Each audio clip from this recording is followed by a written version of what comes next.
guys ഇന്നത്തെ ദിവസം കണ്ടാലോ ഇന്ന് രാവിലെ തന്നെ കുളിച്ച് മാറ്റി കോളേജിൽ പോകണം കോളേജിൽ അല്ലാതെ വേറെ എടുക്കാലേ പോവാ ലാബ് കയറാനുള്ള തിക്കുതിരക്കാണ് നിങ്ങളിപ്പോൾ ഈ കാണുന്നത് ഫസ്റ്റ് അവർ തന്നെ ഞങ്ങൾക്ക് ലാഭേനു കണ്ടില്ലേ ഈ നോളൊക്കെ ഇങ്ങനെ കാട്ടിക്കൂട്ടി നമുക്ക് എങ്ങനെ ഇതൊക്കെ എടുക്കാതൊക്കെ തോന്നുന്നു നെറ്റുങ്ങൾ പണി എന്താ വെച്ചാൽ പുതിയ റീൽ അപ്ലോഡ് ആക്കിക്കണം അത് മിനിറ്റിന് എടുത്ത് നോക്കണം എത്ര വ്യൂസ് കയറിക്കണം കണ്ണട ഇട്ടപ്പോൾ പേരും ചൊറുക്കുണ്ടെന്നാണ് പറഞ്ഞു പിന്നെ ഉള്ള മുഖത്തുനിന്ന് കണ്ണടയെ ഊരണില്ല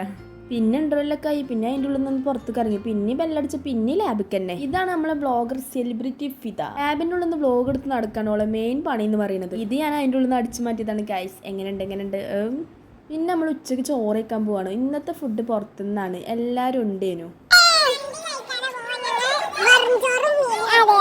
നല്ല മീനും ചോറും കിട്ടും പറഞ്ഞപ്പോൾ പിന്നെ നമുക്കൊന്ന് പൂതിയായി അപ്പം പിന്നെ അങ്ങോട്ട് ഒന്നാണ് നോക്കിയല്ലേ അങ്ങനെ നമ്മളിവിടെ എത്തിക്കണം സത്യം പറഞ്ഞാൽ കുറേ ദിവസമായിക്കണം നല്ല ചോറും കറിയൊക്കെ കഴിച്ചിട്ട് ഉണ്ടില്ലേ ഗൈസ് ഈ പപ്പടം ഇങ്ങനെ പൊട്ടിച്ച് കഴിക്കുമ്പോഴുള്ള സുഖം വേറെ എവിടെയെങ്കിലും കിട്ടും അങ്ങനെ നമ്മളെ പ്ലേറ്റും റാഹത്തായിക്കണം വയറും റാഹത്തായി നമ്മളും റാഹത്തായിക്കണം ക്ലാസ്സിലെത്തിയപ്പോൾ ചോറിന്റെ ക്ഷീണം കൊണ്ട് എല്ലാവരും നല്ല മയക്കത്തിലാണ് പിന്നെ ക്ലാസ് കഴിഞ്ഞ് നമ്മൾ പെരയിക്കാൻ തുടങ്ങിയിരിക്കണം ഇതാണ് ഗൈസിന്റെ അപ്പാർട്ട്മെന്റ് അവിടേക്ക് ഓടുകയാണ് എന്തിനാണെന്നറിയോ വേഗം കടന്നുറങ്ങാൻ തന്നെ അങ്ങനെ ഫ്രഷ് ആലൊക്കെ കഴിഞ്ഞിട്ട് ഞാൻ പയം നേരിട്ടുണ്ടാക്കുകയാണ് കാണാൻ നല്ല രസമില്ലേ അതേപോലെ തന്നെ കഴിക്കാനും അടിപൊളിയാണ് പിന്നെ അത് കഴിഞ്ഞ് നമ്മൾ കുറച്ചു നേരം കാണുന്നത് പിന്നെ രാത്രിക്കത്തെ ഫുഡ് ഉണ്ടാക്കാൻ കൊടുത്തി പ്ലേറ്റിൽ വെച്ചിട്ട് കാണാൻ നല്ല ചൊറുക്കുണ്ടെങ്കിലും തിന്നുമ്പോൾ അത്ര വലിയ നമ്മളെ ചിക്കനെ ചൊറുക്കൊന്നും ഇല്ല കേട്ടോ ഇന്ന് നമ്മൾ ഫുഡ് ഉണ്ടാക്കുന്ന ക്ഷീണത്തിൽ ഓരോന്ന് തിന്നുന്നുണ്ട് ഇതിപ്പോൾ ഫുഡ് ബ്ലോഗ് ആയോ എന്ന് വരെ എനിക്കിപ്പോൾ ഡൗട്ടായി തുടങ്ങിയിരിക്കണം അങ്ങനെ നമ്മളവിടെ ഫുഡ് റെഡി ആയിട്ടുണ്ട് എന്നാൽ പിന്നെ നമുക്ക് കഴിക്കാം അല്ലാതെ എന്താ ബാക്കി പിന്നെ